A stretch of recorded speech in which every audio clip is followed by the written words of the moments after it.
台中清水有一栋6层楼高的公寓，今仔日半暝1点多，5楼甲6楼放起。加在因为这2层楼当日时间无人住，所以是无人伤亡。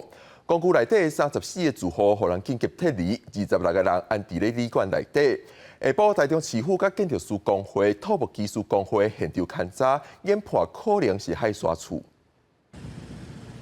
大楼的住户赶紧疏散，警方也到现场将封锁线围起来。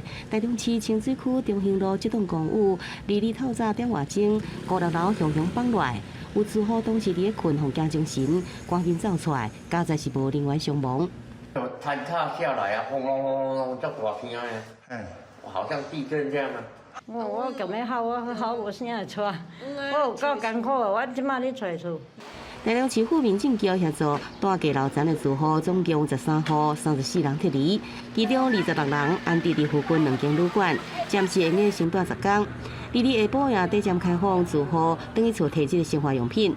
根据东法局的调查，这个公寓起这要50年啊，1楼到4楼有住户，5、6楼当年无完工，所以讲无外壁，也无住户。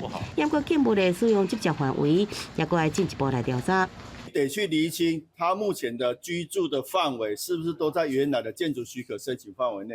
如果不在原来建筑许可范围内，就第一个，它就是属于违建，违建里面有相关住户的。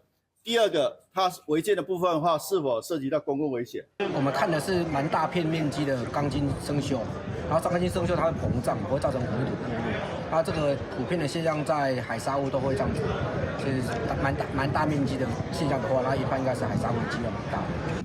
放落5、6楼已经形成一个 V 字形，也有真侪大地阿木土地落伫涂骹。都法局甲建筑师工会以及土木技术工会入去公寓勘查，发现天棚甲条仔遮阿木土拢邦邦落来啊，内底铁基拢现出来。初步研判是海沙厝的机会是真大。礼拜开始来移除遮的放落所在，也来村的建筑物后续是毋法度经由补强继续大，也详细来评估。